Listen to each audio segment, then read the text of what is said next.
Navy forces हांगासर आसा ते अलर्ट आसा. आयचो मॉक ड्रील हो त्यांच्याच सुचनेच्या नुसारूच घेता. तांच्या कडल्यान अलर्टनेस पयलीं आयल्या उपरांत किंवा त्यांच्या कडल्यान सिग्नल्स दिल्या उपरांतूच मॉक ड्रील आयज पार पडटलो. म्हणजे इन फ्युचर इन केस चुकून सुद्दां जरी कितें जालें आसत जाल्यार instructions will come from them आनी बाकीचे सगळे अलर्ट रावचे हाच्या खातीर आयचो मॉक ड्रील आसलो.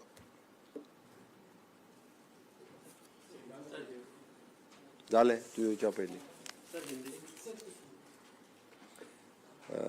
सेपरेट येता ताका मागीर. ओके.